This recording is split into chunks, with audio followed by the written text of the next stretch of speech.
감기가 걸려가지고 좀 목소리가 시원치 않습니다. 양해를 해주시기를 바랍니다.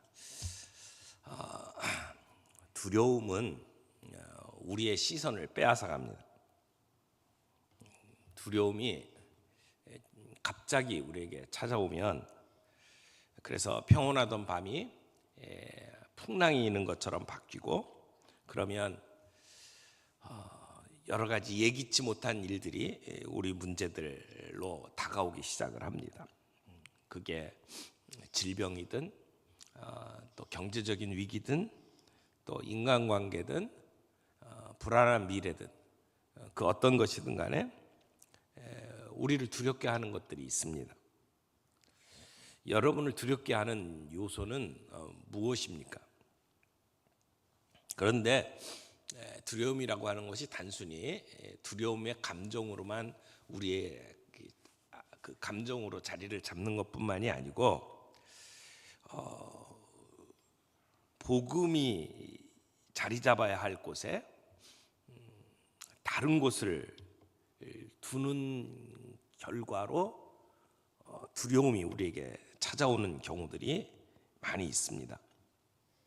우리가 무엇을 잃을까봐 두려워하는 것이 내가 진정으로 의지하는 신일 수 있습니다. 우리가 정말로 신뢰하는 대상이 무엇이든지 간에, 그것이 돈이든 건강이든 명예든, 그 내가 신뢰하는, 내가 의지하는 것이 흔들릴 때, 그때 우리에게 두려움이 찾아옵니다. 오늘 마태복음 14장에 제자들은 오병이어의 놀라운 기적을 먼저 맛봤습니다. 물고기 2마리, 떡 5덩이로 5,000명이 먹는 놀라운 기적을 맛봤어요. 그 현장을 아마 떠나고 싶지 않았을 거예요.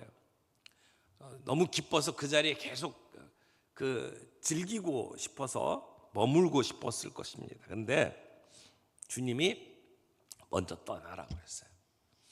그래서 예수님이 가라고 해서 배를 탔습니다. 그런데 배에서 폭풍을 만납니다. 우리가 이 성경 이야기는 너무나 잘 알기 때문에 자세한 얘기들을 다시 이야기하지 않겠습니다. 그 결과 베드로는 물 위를 걷는 경험을 하죠.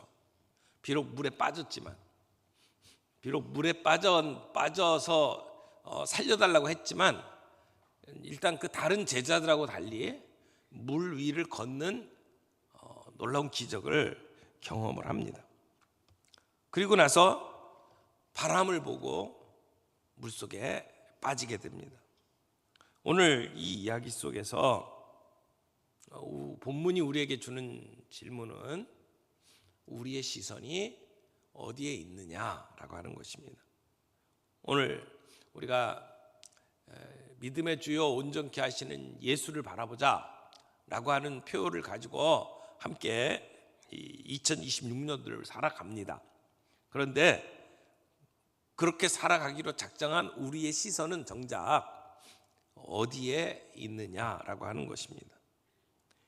우리가 두려움을 겪는다면 두려움을 겪는 속에서 예수님을 바라본다는 것은 무엇을 의미하는가? 이 질문을 우리 본문이 우리에게 던진다고 생각을 해요. 오늘 이 말씀을 통해서 두려움의 시선에서 온전히 예수님을 바라보는 시선으로 우리가 바뀔 수 있기를 바랍니다. 두려움에서 예수님께 시선을 바꾸는 3가지 원리를 함께 좀 살펴봅니다. 첫 번째는 두려움은 상황을 보게 만들지만 믿음은 예수님을 보게 만들어요. 두려움은 상황을 보게 만들어. 하지만 믿음은 예수님을 바라보게 만듭니다. 흔히 우리가 고난을 당하면 우리가 뭔가 잘못해서 우리에게 고난이 왔다고 생각을 많이 합니다. 하지만 오늘 본문은 이들이 만난 풍랑은 뭘 잘못해서가 아닙니다. 예수님께서 재촉해서 가라고 해서 갔는데 풍랑을 만난 겁니다. 그러니까 이 풍랑은 순종한 결과로 만난 풍랑이에요. 하나님께서는 우리를 더 깊은 신앙의 단계로 이끌기 위해서 우리를 안전한 해변에서 바다로 몰아내십니다. 오병이어의 놀라운 기적을 맛보고 군중들이 예수님을 메시아로 모시기를 원하고 우리의 왕으로 삼기를 원하는 그러한 얼마나 기분 좋은 상황이에요. 그런데 예수님께서 거기에 머물지 않고 바다로 몰아간 겁니다. 그래서 통제 불가능한 상황 속에 제자들을 밀어놓고 거기서 신앙을 한 단계 더 업그레이드 시키려고 하시는 것을 보게 되는 거죠. 떡을 주시는 예수님에서 온 세상을 다스리시는 생명의 주로 그 제자들의 시선을 바꿔주시기 위한 훈련의 장소가 그 배 위였습니다. 풍랑 속이었습니다. 그런데 베드로는 예수님을 보고 물 위로 걷게 해달라고 요청했고, 그리고 물 위를 걸었어요. 예수님을 볼 때 물 위를 걸었어요. 그런데 그의 시선이 바람을 볼 때 물에 빠져버립니다. 여기서 우리가 중요한 영적 원리를 하나 붙잡을 수 있는데, 우리의 마음은 두 가지의 실제를 우리의 마음에 똑같은 비중으로 담을 수가 없다는 사실이에요. 두 개의 실제를 똑같은 비중으로 우리의 마음에 담을 수가 없다는 거예요. 풍랑이 커 보이면 주님이 작아 보여요. 주님이 커 보이면 풍랑은 작게 보여요. 29절 말씀에 보니까 이렇게 돼 있죠. 오라 하시니 베드로가 배에서 내려 물 위로 걸어서 예수께로 가되, 30절 바람을 보고 무서워 빠져가는지라 소리질러 이르되 주여 나를 구원하소서 하니. 예수님의 말씀에 순종해서 물 위를 걸었어요. 그런데 바람을 보는 순간 믿음이 흔들렸어요. 문제는 거세게 부는 풍랑이 아니에요. 물이 아니에요. 시선이 바뀐 게 문제죠. 시선이 예수님에게서 바람으로 옮겨졌기 때문입니다. 베드로가 능력이 부족해서가 아니에요. 예수님에게 갔던 시선이 옮겨진 것 때문입니다. 여기 바람을 보고 그랬죠. 바람을 보고, 이 본다라고 하는 말은 그냥 눈으로 봤다 그런 의미가 아니에요. 거기에 마음이 쓰였다는 얘기예요. 여러분은 무엇에 오늘 주목하고 계십니까? 무엇에 마음을 주고 있습니까? 그 문제에 집중할수록 우리의 믿음이 흔들립니다. 두려움은 언제나 우리에게 그 상황에 몰두하라고 얘기합니다. 하지만 믿음은 언제나 예수님을 보라고 이야기를 합니다. 우리가 가지고 있는 삶의 문제, 갈등의 문제를 해결하기 위해서 우리가 그 문제에 집중하면 집중할수록 문제가 더 커져요. 우리의 시선을 예수님께 돌려야 된다는 겁니다. 그래서 상황이 아니라 복음이 우리의 현실의 문제를 해석하는 렌즈가 되어야 한다는 것입니다. 두려움은 우리가 하나님보다 더 의지하는 무엇 때문에 그 무엇이 위협받을 때 우리에게서 일어납니다. 두려움은 내가 하나님보다 더 신뢰하는 무엇이 위협받으면 우리에게 마음속에서 일어나는 겁니다. 예수님을 보는 것이 그 두려움을 몰아내는 유일한 길입니다. 복음은 우리의 현실을 부정하거나 초월하라고 이야기하지 않습니다. 오히려 현실의 그 바람과 파도 한가운데에서 예수님을 보라고 이야기를 하는 겁니다. 우리의 두려움을 해결해 줄 분은 예수님밖에 없습니다. 왜냐하면 예수님만이 바람과 파도를 잠잠케 하실 수 있는 분이기 때문입니다. 그런 의미에서 믿음은 구명조끼와 같습니다. 파도가 밀려올 때 내 실력으로, 내 능력으로 헤엄치려고 하기보다는 예수님이라고 하는 구명조끼를 신뢰하고 몸을 맡기는 게 필요하다는 겁니다. 여러분은 오늘 무엇을 보고 계십니까? 어디에 주목하고 계십니까? 두 번째로 우리가 붙잡을 수 있는 진리는, 두려움은 나를 보게 하고 믿음은 주님을 의지하게 만듭니다. 30절 보세요. 바람을 보고 무서워 빠져가는지라 소리질러 이르되 주여 나를 구원하소서. 베드로가 물에 빠지면서 소리칩니다. 주여 나를 구원하소서. 주여 나를 구원하소서. 굉장히 짧은 기도예요. 기도가 무슨 형식이 길어야 되고 뭐 대단한 그 미사 여구를 붙여가지고 길게 해야 되는 게 아니에요. 주여 나를 구원하소서. 굉장히 짧은 기도예요. 다급한 기도예요. 근데 이 기도는 자기 자신의 한계를 인정하고 주님께 의지하는 믿음의 고백입니다. 주여 나를 구원하소서. 이 얘기는 뭐예요? 나는 나를 구원할 수 없다는 얘기잖아요.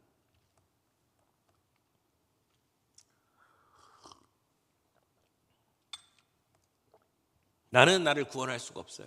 그래서 주님을 찾는 거잖아요. 주의 이름을 부르는 거잖아요. 그러면서 구원을 요청하는 거예요. 이 기도야말로 우리가 할 수 있는 가장 강력한 기도 아닐까요? 짧지만 강력한 기도. 베드로는 자기의 한계를 인정하고 예수님께 집중했습니다. 이게 복음입니다.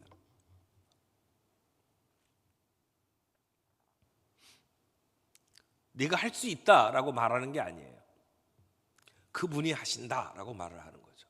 이게 복음입니다. 신앙은 나를 확신하는 게 아니에요. 하나님이 하실 것에 대한 신뢰예요. 하나님이 이미 이루신 것에 대한 믿음이에요. 그게 신앙이에요. 나를 구원하소서라고 하는 이 짧은 기도는 예수님을 붙잡는 강력한 기도입니다. 신앙은 나를 신뢰하지 않고 나를 대신해서 바다를 걸어오신 예수님을 붙잡는 거예요. 신앙은 붙잡는 거예요. 신앙은 뭔가 잘하려고 하는 게 아니고 신앙은 주님을 붙잡는 거잖아요. 고난 속에서도 주님을 붙잡는 훈련이 우리에게 필요합니다.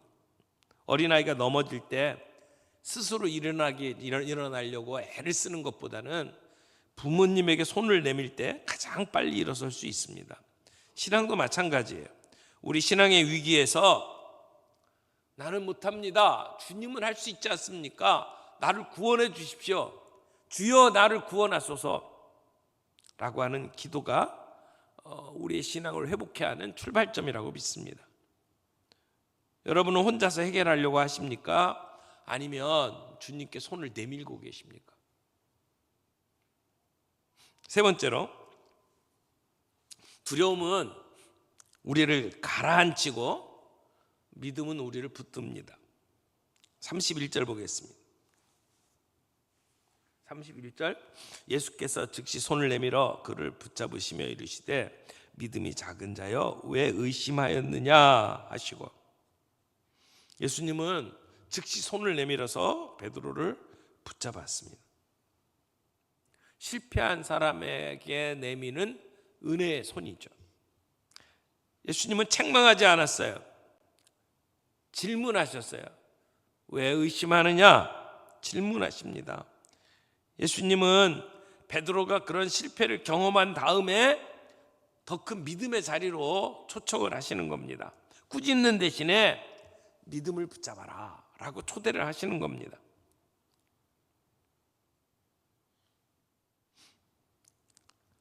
예수님의 그 붙드시는 손이 베드로의 실패보다 큽니다. 어떻게 보면 우리가 깊이 빠지면 빠질수록 하나님의 은혜는 더 깊게 우리를 찾아오십니다. 믿음은 넘어지지 않는 게 아니에요. 실패해도 붙잡는 게 믿음이에요.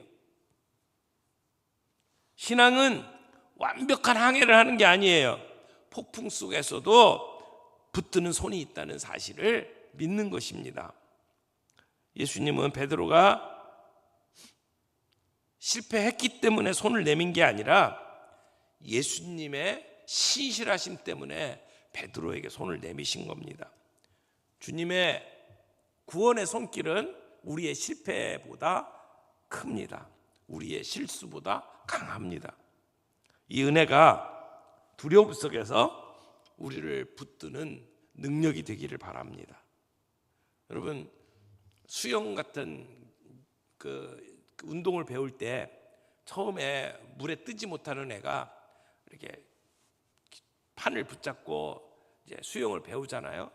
무서워서 들어가지 못하는 아이들이 선생님, 코치가 바로 옆에 붙어 있다는 것을 알면, 그러면 그 두려움이 많이 사라집니다. 그리고는 물속에 들어갑니다. 오늘 주님의 손이 우리를 여전히 붙들고 계신다라고 하는 것을 믿는다면, 비록 폭풍이라 할지라도 우리는 발을 내디딜 수 있다고 믿습니다. 복음은 우리의 두려움보다 큽니다. 두려움은 우리로 하여금 상황을 보게 만들지만, 믿음은 승리하게 하시는 예수님을 바라보게 만들어 줍니다. 우리의 시선은 상황을 향할 수도 있고 예수님을 향할 수도 있습니다. 우리의 삶의 매 순간 우리는 결정해야 합니다. 상황만 바라볼 거냐, 예수님을 바라볼 거냐. 매 순간 누구를 바라볼지를 우리는 선택해야 합니다. 우리가 겪고 있는 바람과 파도는 허구가 아닙니다. 실제입니다. 그러나 그것이 전부는 아닙니다. 그 위를 걸어오신 예수님이 계십니다. 복음은 우리를 초대합니다. 두려움에서 예수님께 시선을 옮기라고. 거기서 믿음이 시작됩니다. 1748년 3월 10일 노예선의 선원이었던 잔 뉴턴이 북대서양 바다 한가운데에서 거대한 폭풍을 만납니다. 그레이하운드라고 하는 그 배에서 엄청난 폭풍을 만납니다. 배는 물에 잠기고 있었고 그 숙련된 선원들마저도 이제는 끝났다라고 포기하면서 사투를 벌이고 있을 때입니다. 오늘 성경에 나오는 이 뱃사공들이 만났던 그런 상황이죠. 밤 사경. 그런데 그때 뉴턴이 평소에는 그렇게 비웃었던 성경 말씀이 떠올랐어요. 누가복음 11장 3절 말씀입니다. 너희가 악할지라도 좋은 것을 자식에게 줄 줄 알거든 하물며 너희 하늘 아버지께서 구하는 자에게 성령을 주시지 않겠느냐. 훗날 뉴턴이 자기 일기에 이렇게 기록을 했어요. 그날 폭풍은 잦아들지 않았습니다. 배는 여전히 파손된 상태였습니다. 그러나 내 영혼 안에서 더 큰 변화가 일어났습니다. 나는 파도 소리보다 나를 부르시는 하나님의 음성이 더 크게 들리기 시작했습니다. 폭풍 속에서 잔 뉴턴이 발견한 것은 안전한 항구가 아니라 항구보다 더 안전하신 주님이었습니다. 그래서 그 풍랑 속에서 잔 뉴턴은 나 같은 죄인 살리신 어메이징 그레이스라고 하는 노래의 첫 음절을 부를 수 있게 된 겁니다. 사랑하는 성도 여러분, 여러분의 풍랑은 아직 그대로일지 모릅니다. 그러나 주님은 그 풍랑을 파도 위를 걸어서 우리 곁에 서 계십니다. 이제 바람에서 눈을 떼어 우리 주님께 시선을 옮길 수 있기를 바랍니다. 우리에게 손을 내미시는 예수님께 우리의 시선을 고정할 수 있기를 바랍니다. 그래서 바다가 잔잔해지고, 그리고 예수님을 만난 배에 있던 사람들이 어떻게 고백합니까? 33절, 배에 있는 사람들이 예수께 절하며 이르되 진실로 하나님의 아들이로소이다 하더라. 여러분, 이 사건은 단순히 무리를 걸은 사건으로 끝난 게 아니에요.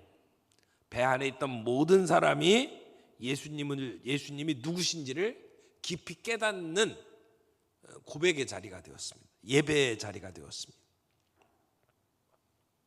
우리가 풍랑 속에서 풍랑을 이겨냈다, 그걸로 끝나는 게 아니고 예수님이 누구신지를 깨닫는, 그래서 진실로 하나님의 아들이로소이다 라고 고백하며 예배의 자리까지 나갈 수 있는 저와 여러분들이 되기를 바랍니다.